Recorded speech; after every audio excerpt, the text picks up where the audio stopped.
Emma and Tom Talk Teaching, a podcast about all things education, presented by Emma Thayer and Tom Breeze.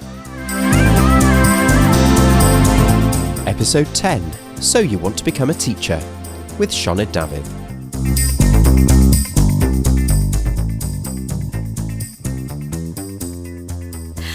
Welcome back to Emma and Tom Talk Teaching, and back by popular demand, we've got another episode for you about becoming a teacher. So you want to be a teacher, what can you expect? And we're joined today, as we were when we did this episode way back, Tom, by another of our fine colleagues from the primary PGC programmes here at Cardiff Met. Cyncoed David, how are you? I'm fine, thank you. Diolch yn fawr. Welcome. And obviously, we should probably, it's not obviously, you are also a Welsh speaker.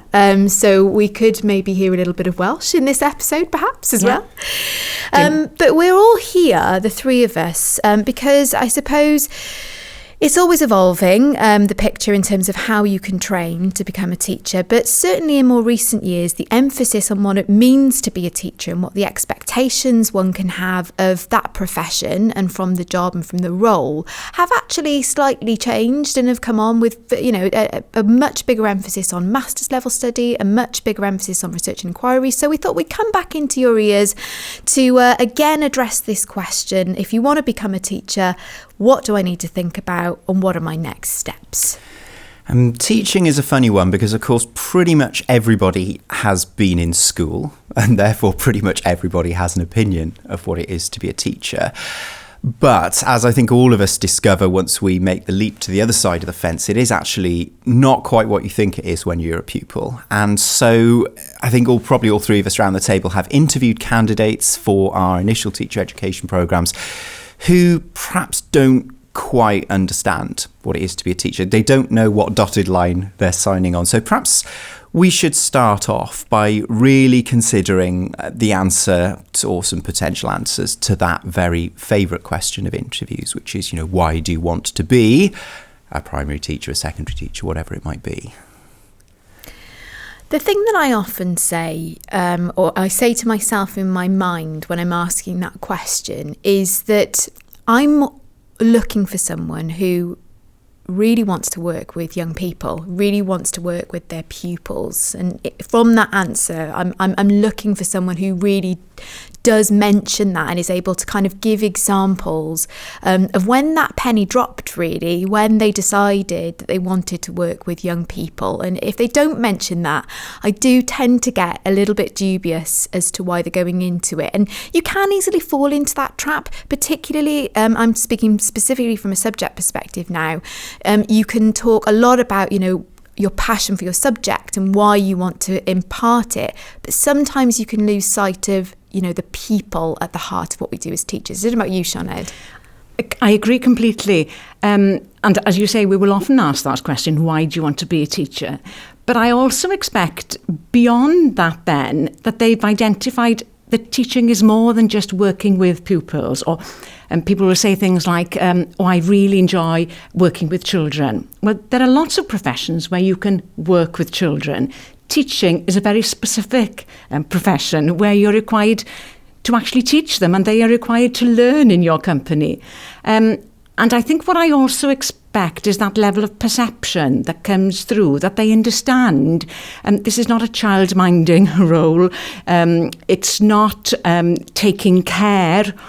Well, it's not only taking care of children and occupying their time and making them enjoy themselves. There is also the expectation that they can teach them something and that they have some grasp of that concept as well. But yes, I agree completely. They have to want to work with children.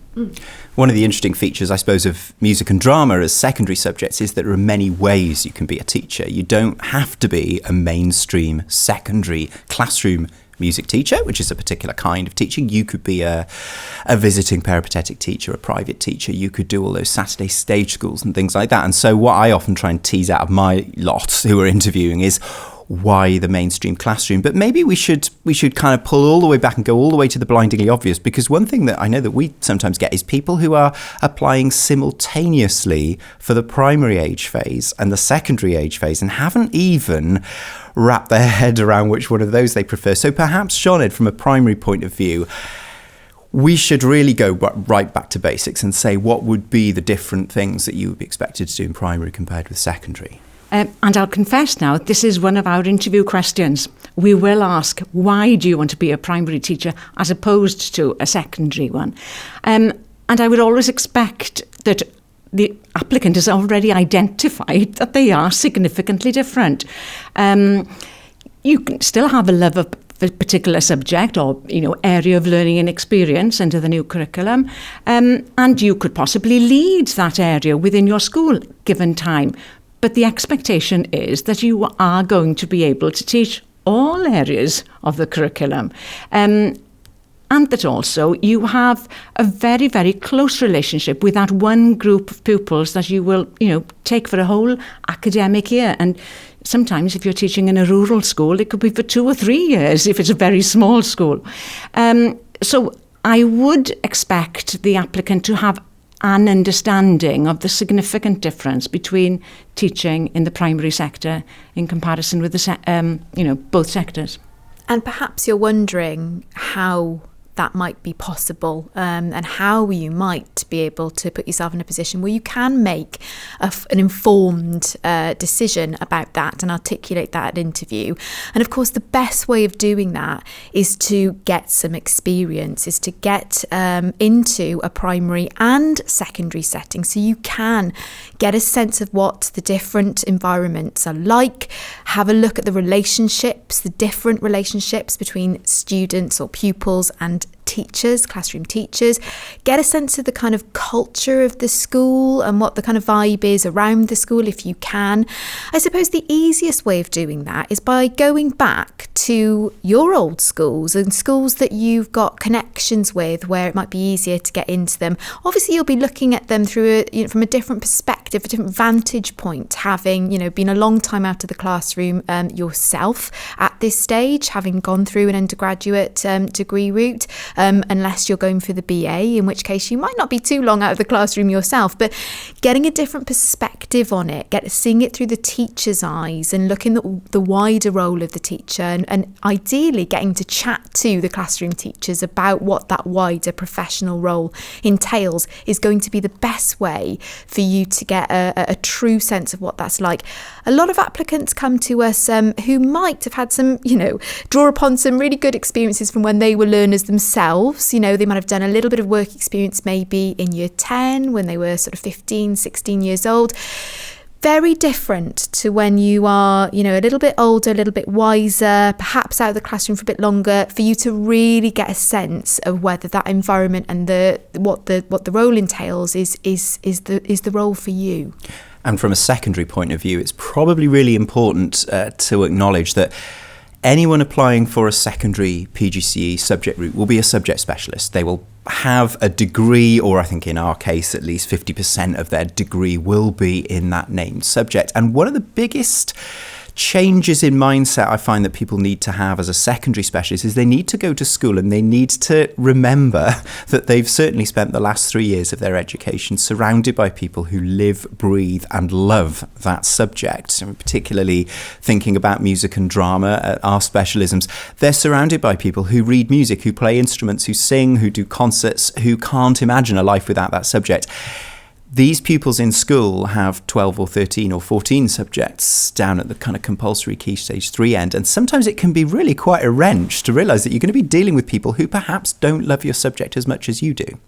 Very good point. And of course, we must also acknowledge that there are other education settings where qualified teachers will get jobs, such as special educational needs schools, who might, in that instance, be dealing with pupils who are secondary age, but might be teaching a range of subjects. So there is a caveat there to what Tom just mentioned about kind of secondary traditionally being a subject disciplinarian and primary being a kind of sort of more of a generalist, a polymath a teacher of multiple subjects. But in the special educational needs setting, again, you might be teaching specific subject disciplines, but also likelihood is you might also be expected to teach a range.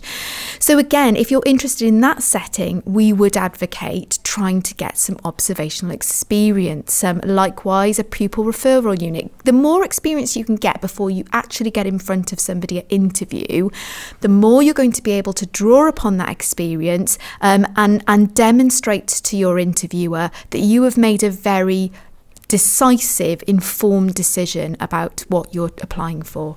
And speak to people who know what's going on. Certainly, as we're recording this, we are in COVID times, and it can be quite difficult to get into schools, perhaps compared with 4 or 5 years ago when, quite frankly, a lot of teachers would snap your hand off if you rang them up and said, hey, do you want some help? No charge. Now it can be quite difficult to get into schools, and that can be a problem. But you don't have to speak to people for very long who know how this game works to really start getting some interesting insights. And that might be serving teachers who are amongst your friends and family. It could be, perhaps if you're still in university, friends of yours who've graduated before you and gone on and done a PGCE, and they can tell you, not only what teaching is like, but perhaps what the teacher education programme they did is like, because that will have many interesting moving parts to it as well.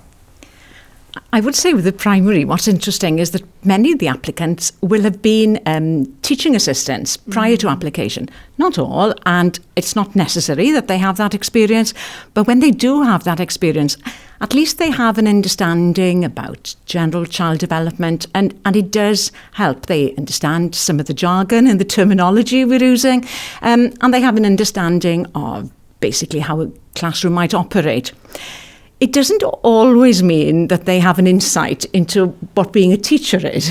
And we will see that they understand their own role exceptionally well, but they haven't necessarily seen the planning and the thought process that the teacher is involved with. So, but it certainly helps. It certainly helps.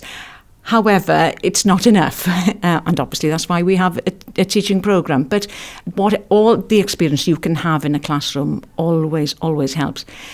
Even experience of working in after-school clubs, it's not as relevant as being in the classroom and seeing, operationally how things work day to day.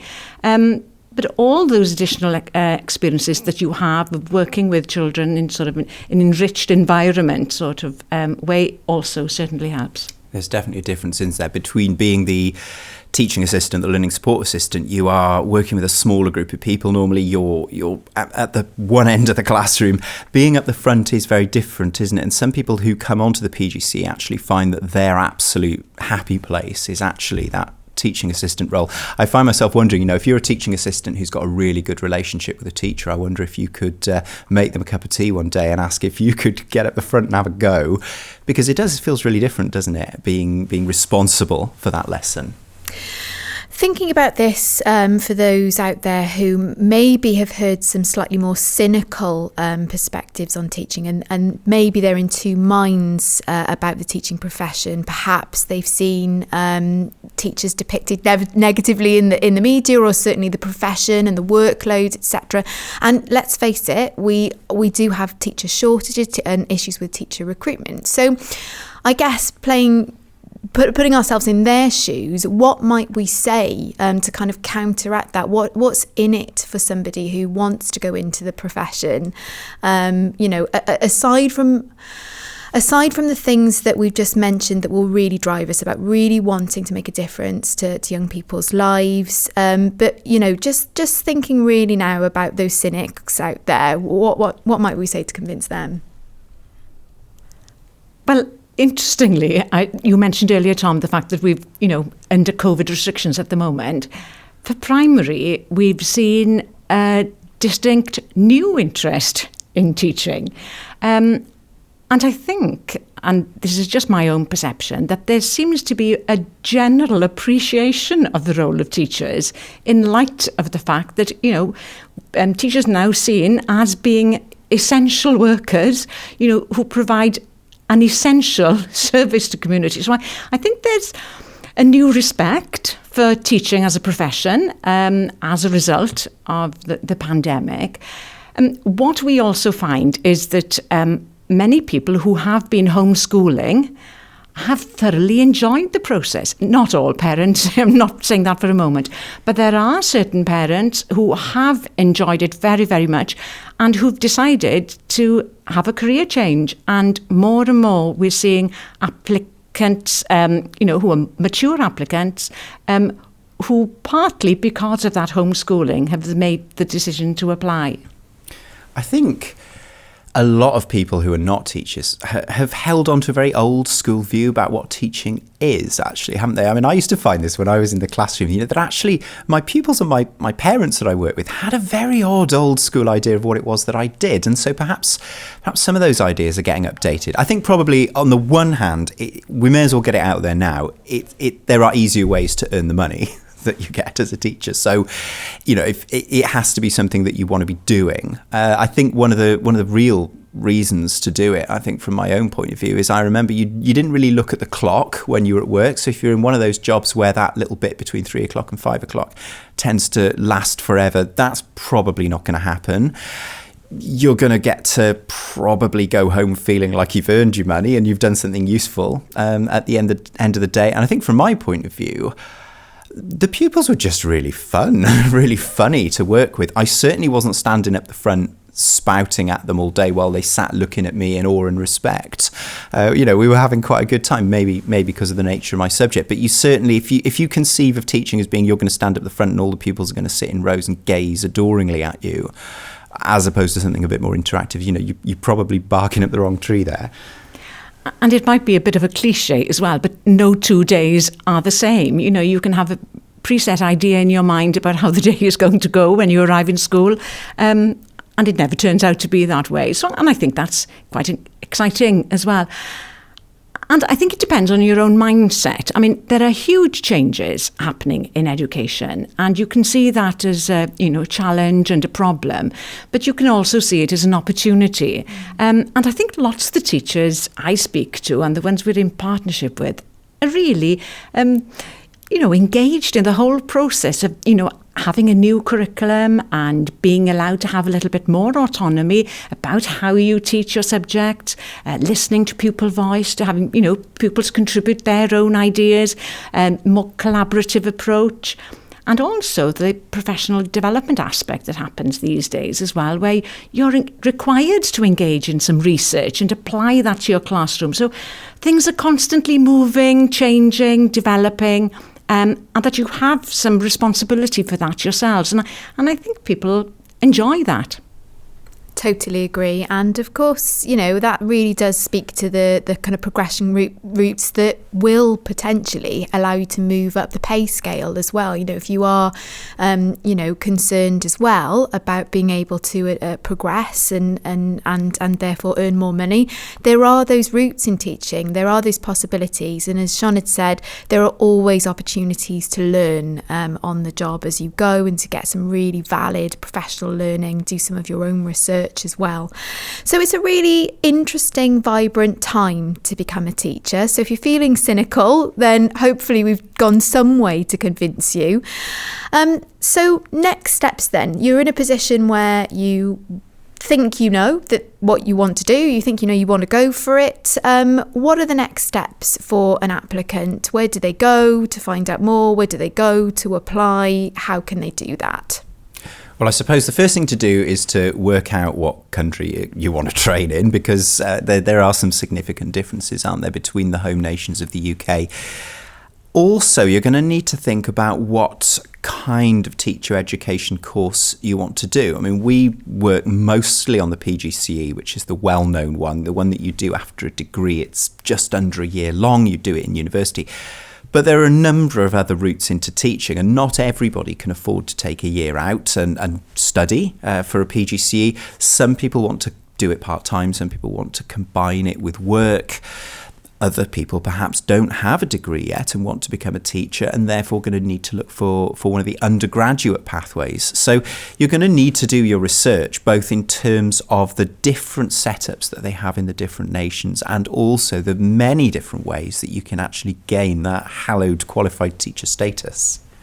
That's true, because there are a number of different approaches to training teachers or educating teachers. We work in initial teacher education here at Cardiff Met, and some of them involve university input, and they combine school placement with university input, and some, if we look across the border to England, don't involve university input, and they are more kind of school-based routes. So it really is about having a look at the different types of route, different types of programme, and asking yourself, what kind of learner am I? Where am I at in my stage and phase of learning myself?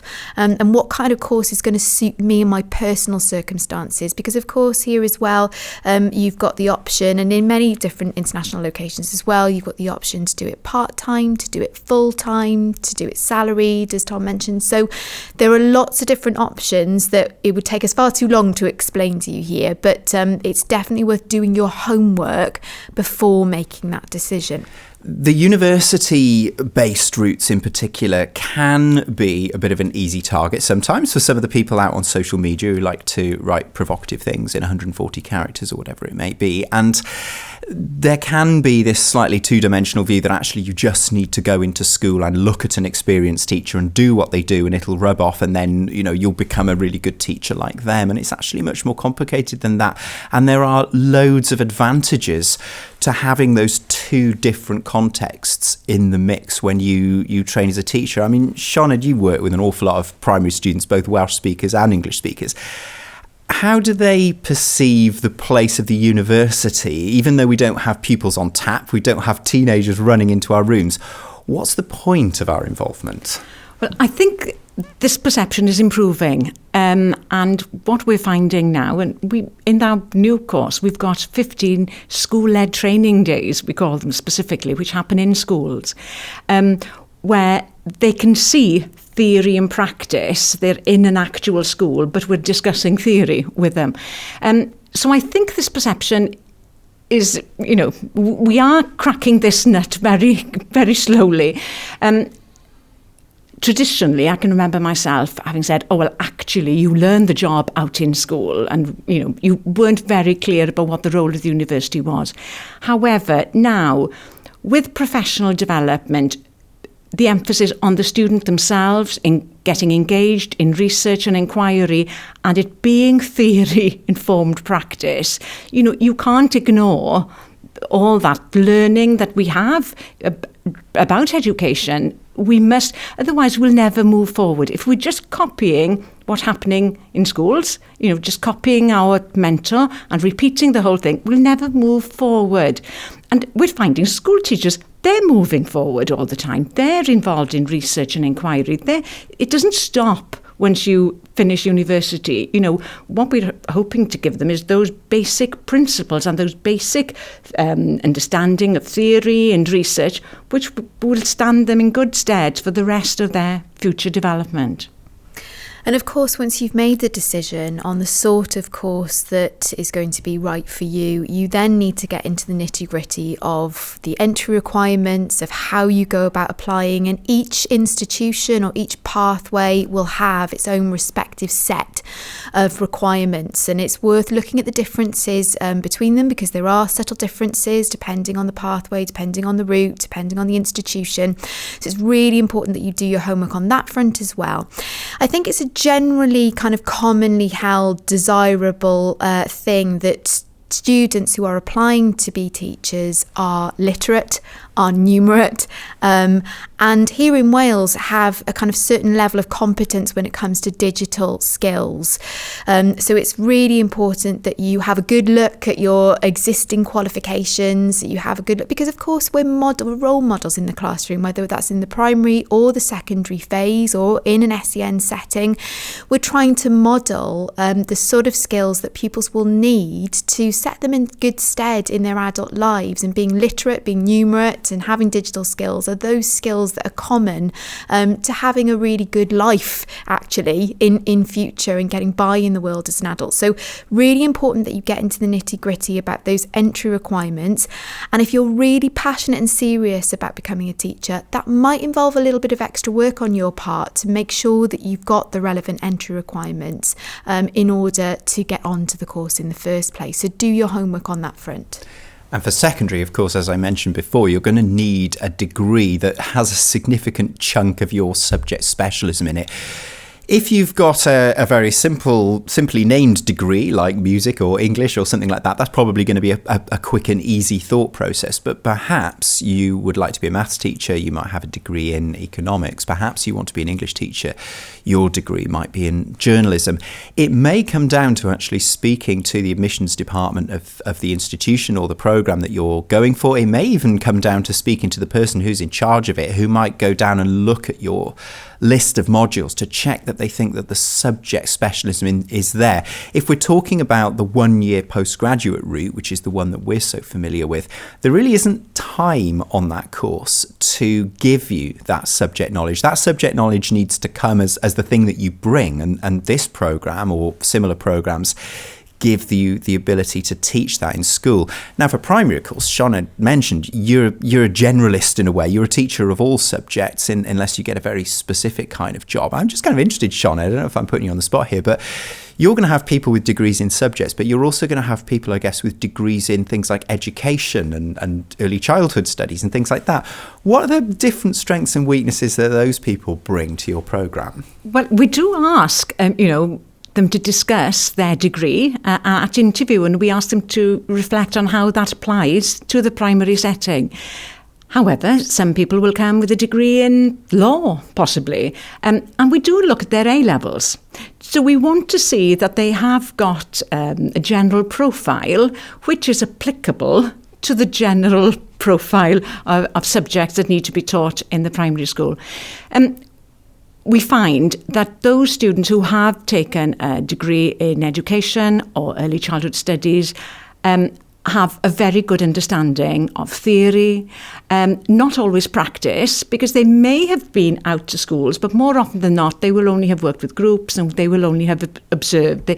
They won't have that teaching experience, but they will have a good understanding of education. So we consider people with education degrees, but a whole raft of degrees. But we will also look at the A-levels just to get a good profile.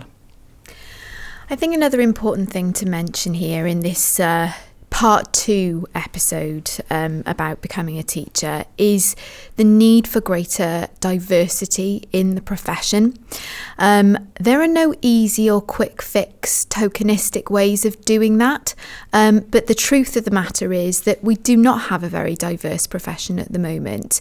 And I guess one way of trying to, in a very small way, combat this is to plant the seed that the more our young people see diversity amongst their teachers, the more they will see routes into professional jobs for themselves in the future. And the more minds, the more diversity, the more kind of backgrounds we have represented in the teaching profession, the more diverse the experiences of our young people in schools will be. You know, that version of the world, that vision of the world kind of starts in the classroom and obviously in their personal lives. So I'm appealing to anybody out there, really, and we're all, of course, different, but we can probably list the aspects, the lack of representation in the profession that would be kind of top priority at the moment. And I guess it's an appeal, really, to get more diversity into the profession without being too tokenistic. I don't know what your thoughts are on this. Yes, without being tokenistic, that's the point, isn't it? What we are trying to do, because we've got interviews, and when we interview, we try, whenever possible, to interview with a school colleague. So it's not just the university selecting applicants, it's something we do in partnership. And then we try to identify where we have got people in our partnership schools who represent that diverse background. We try to ensure that they are the mentor person who is interviewing when we have an applicant from a minority background. Because we want to normalise that, and we want to make people who apply for programmes feel that there are role models for them in schools. So yes, it's something we're definitely focusing on, and we need to drive further. But I agree completely, Emma, we need to appeal to everybody. And of course, the other sort of upshot of this is that, as Sean had mentioned at the start of this episode, there are many places, including Wales, who are reforming curriculum. The more minds we have, the more experiences that are brought to bear on how we co-construct that curriculum, the more we will be able to combat issues such as a very colonised curriculum. So this agenda of decolonising the curriculum can really only happen authentically if we've got enough of the right minds, experiences, backgrounds represented in the teaching profession who are making those decisions about curriculum. And it's such a wide thing, isn't it? Diversity. I mean, when you say diversity, you tend to immediately think, oh, we need more black people in the profession. We need more people from ethnic minorities into the profession. I know we've talked from a subject point of view, haven't we, that music is particularly not diverse in terms of music specialisms. You know, you tend to get a lot of classically trained musicians. There are some real problems we've discussed in earlier episodes of the podcast around gender representation in certain subjects. And I probably mentioned this on the podcast, but I often used to have pupils come up to me in year 7 and they would call me Miss, because in primary school they'd only ever called a teacher Miss. So Sinead, I'm guessing primary, what is the gender balance like these days in primary? We have more females than males. Having said that, it's improving. It is an improving situation. You know, teaching is a very good career. There is a structure there for professional development. We will find often that males will rise to the top and to those leadership roles. Females don't always put themselves up for those leadership roles in schools. Having said that, there are exceptional role models out there. And yes, we still need more males, especially for the primary sector, and especially in foundation phase. We have, these days, we don't specialise. We decided 3 to 11 that all our teachers are qualified to teach for that age phase, because what we find is when they're employed, they're moved around the school a great deal, and it certainly helps your understanding about general child development, and it's good for your own developing practice. But there are people who prefer to teach the younger pupils or prefer to teach the older ones. And traditionally, the males will tend to prefer years 4, 5, 6, and females will have taught the younger ones. But, that's not good practice. And that's why we're pleased under the new programme that there are those opportunities in the early years for males to practice as well. It's an improving situation, slowly improving. And so important for those children, isn't it, to have those male role models, black role models from a variety of different sexualities and all sorts of diversity. It's a tricky one, isn't it? So I think we've covered a lot of ground here. We've addressed, what sort of person might want to come into the profession, how you would decide if you were undecided, what you can expect from the kind of the process. Is there anything else that we might want to expose without giving too much away about the interview process? And, if you apply, you get called to interview, how you can best prepare for that day or that experience, which might be online in a COVID climate, but might, as we go forward, be in person. So how can applicants best prepare for that interview experience? Well, you will be given guidance. When you're invited for interview, there will be some guidance there, and you need to prepare accordingly. I think if you can reflect on your experiences, and if you're quite clear in your reasoning about why you want to be a teacher, that certainly helps. But I would also expect to see that you've prepared about the general field of education as well, that you've done some research. What are the current hot topics in education? What are people talking about at the moment? What's in the educational press? That type of general research will be expected as well when you're discussing either with an individual or with a group, as you may do later on. Mm-hmm. And I know that we've had to suspend our micro-teach activity from our interview process because, as we said, we've gone online with COVID. But we certainly used to value that. And I suspect quite a lot of institutions will have some form of teaching episode as part of the interview process. And I would probably recommend that people give that some real thought, because I know that when we used to do it for music and drama, one of the things that used to be a problem was that some people used to think that a teaching episode was pretty much synonymous with a monologue.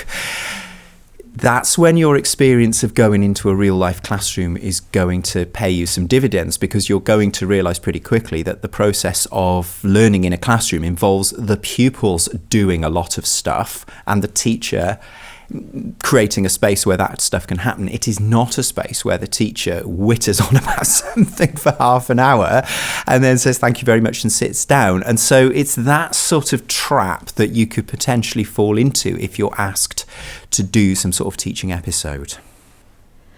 Okay, so I think we covered at the start, what we're looking for that kind of that key question, why do you want to become a teacher? But when it gets into the nitty gritty of the kind of skills, personal qualities, which we often ask our applicants to be able to articulate to us, actually, what are we looking for, and what are absolutely necessary to becoming an established teacher in the profession? Well, I think self-knowledge, and I think with self-knowledge, they need to be able to recognise what they're good at, but also what do they need to further develop. And sometimes applicants can be quite surprised when we ask them, what do you need to develop, what do you need to improve, and not just about their knowledge, not just areas of knowledge, but also their skills in general. And sometimes they're something about themselves, how good are they at managing stress? Are they aware of these things that they need to work on and develop? So I think that whole idea of self-awareness, of knowing where you are, but also knowing, what you need to improve, and that they have some idea about how to tackle that as well. So I would say that self-awareness. It's a crazy range of skills, isn't it, you need as a teacher. Not only do you need to know about the stuff you're trying to teach, you need to have really creative and interesting ways of packaging that up for the class. You need to be able to get up and perform in front of a room full of, occasionally, hecklers. But also, we often say this to students, don't we? You could be the most creative, brilliant teacher ever, but if your admin is falling apart at the seams, you're going to go under. You have to be able to get back up off the floor after a difficult lesson and put it aside and get back up in front of the classroom as well, without spending, days and days getting in a state about one lesson that's gone wrong. So there's a certain amount of resilience there. On top of that, of course, teaching is a master's level profession now, isn't it? Yes, absolutely. And I was just about to mention that in Wales, we've got our professional standards for teaching and leadership. And underneath the kind of main standard, which is all about pedagogy, what we do in the classroom, the art and science of teaching, sitting underneath that, we've got 4 additional standards that actually give us a few clues to the other really important qualities and skills that students need to have. And one of those is professional learning. You're absolutely right there, Tom, that teachers need to be working at master's level, and certainly for our programmes they do, and to that end they will need to demonstrate they've got potential to work at master's level. And when we work at master's level, we are working as academics who are able to evaluate, to analyse, to synthesise lots of different types of knowledge, which in some ways is based in what we're seeing and experiencing on the ground in practice, the type of knowledge we learn from observing other experts in the classroom, from working directly with the learners and assessing them. But that's also, more so nowadays, being both consumers of research that's published, but also having the capacity to do some of our own small-scale classroom-based research, close to practice research. So, if you've ever done anything where maybe in your undergraduate degree, if you're coming into this from a postgraduate route, if you've had to maybe do a little bit of an inquiry yourself, investigate something, maybe gather some data on that. If you've had that experience in the past, that's going to set you in good stead working at master's level. But certainly it's that capacity to be able to analyse what you're doing, to evaluate it, to think critically about it, as Sean had said, to be able to reflect on it, be a reflective practitioner, and to pull together lots of different threads, synthesise them, and then find a way forward. So working at master's level, really important. Another big standard for us in Wales is your ability to work collaboratively. You don't just work on your own as a teacher, you are working as a team, and you need to be able to work in collaboration with your colleagues, to be generous with your time, to share knowledge and expertise, to sometimes team teach. So, ask yourself, am I the sort of person that likes to work closely with other people and to work constructively, co-constructively with others? And am I going to enjoy working in that kind of environment? And finally, leadership. Remember that you are a leader in your own classroom, you are a role model for the students, and therefore there is a serious kind of professional expectation there, and you need to ask yourself some very serious questions about what it would mean to be a professional in the classroom, working with young people, working with parents and carers, working with other colleagues, and that really will involve you having to make sure you're well presented, both in your demeanour but also in the way that you present yourself through communication, because as we've said many times during this episode, you will be a role model for those young people, and they will look to you for how to behave, for how to learn and the learning behaviours that you want them to adopt, as a role model for maybe how they might go into the world in the future. So being a professional, being a leader, something that you need to think about. And before we wrap this up completely, let's just put a bit of local flavour into this discussion, because we've got Cyncoed with us, who is the voice of the Welsh language bits of this podcast, actually. And the Welsh language, obviously, is a big deal over here. If you are a fluent Welsh speaker who wants to teach in a school where all the teaching is done in Welsh, that's a pathway you might want to tell us a little bit about. But actually, let's also go to the other end of the scale, and let's imagine a listener who's listening to us perhaps from England or perhaps from further afield, who's thinking, well, maybe they don't want me because I don't speak Welsh. Maybe I have to be able to speak Welsh. What about those two ends of the scale? What have we got to offer those people, and what has the profession got to offer? Well, those people who are Welsh speaking, we certainly need you. It's not just that we want you, we need you. We're still seeing more and more Welsh medium schools opening, and there's a shortage of Welsh medium teachers, especially in the secondary sector, but also in the primary. So we really do need those teachers. We will give them, they will have an opportunity to train in Welsh medium schools. Some of the provision at university will be through the medium of Welsh. They can complete their assignments through the medium of Welsh, personal tutor, and so forth. We will also give them 25 hours of what we call gloywiaeth, which is a Welsh enhancement. It's an enhancement of their skills. Because many people will have been to university in England, possibly, may not have spoken Welsh for 3 years, although they were educated through the medium of Welsh, in their own secondary schools.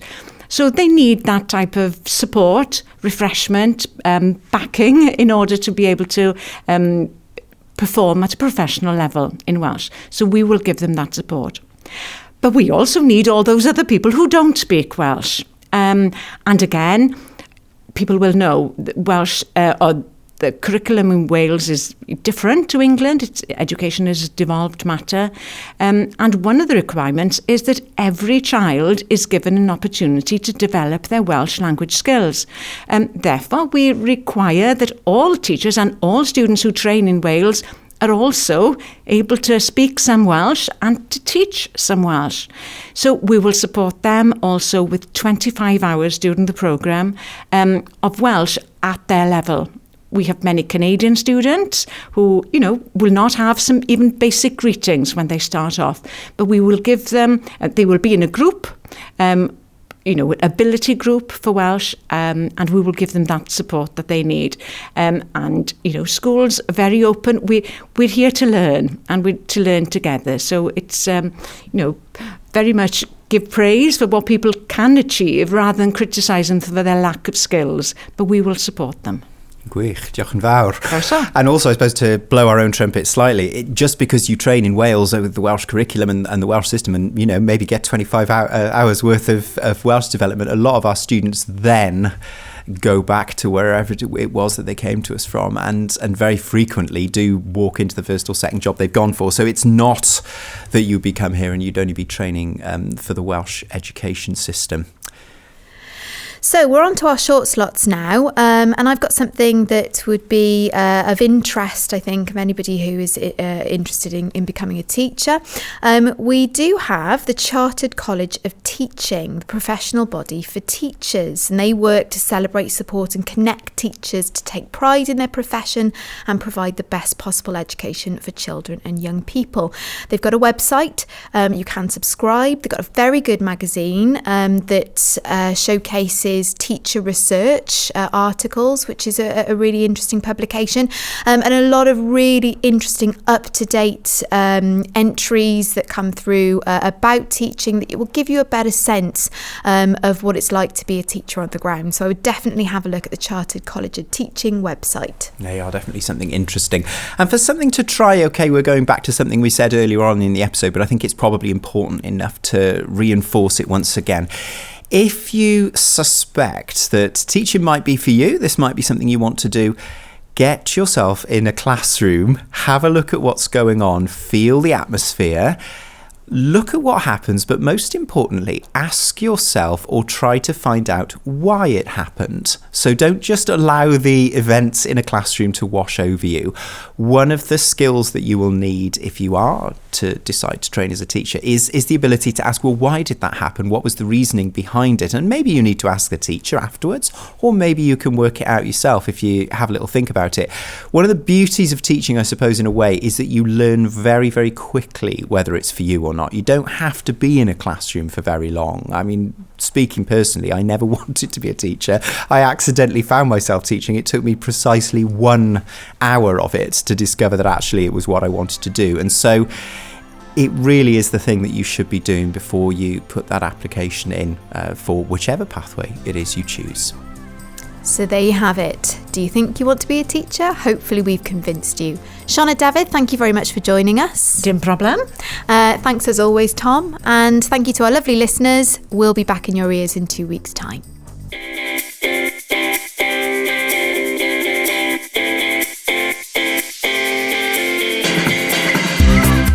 You've been listening to Emma and Tom Talk Teaching, a podcast about all things education, presented by Emma Thayer and Tom Breeze. The special guest this episode was our colleague Cyncoed David from the PGCE Primary Education Programme here at Cardiff Met. Diolch, Cyncoed. Podcast artwork is by Beth Blanford and the music is by Cameron Stewart. We're on Twitter at Talk Teaching Pod if you want to give us a follow. We'll be back in your ears in a fortnight with something else interesting. Until then, take care and enjoy teaching.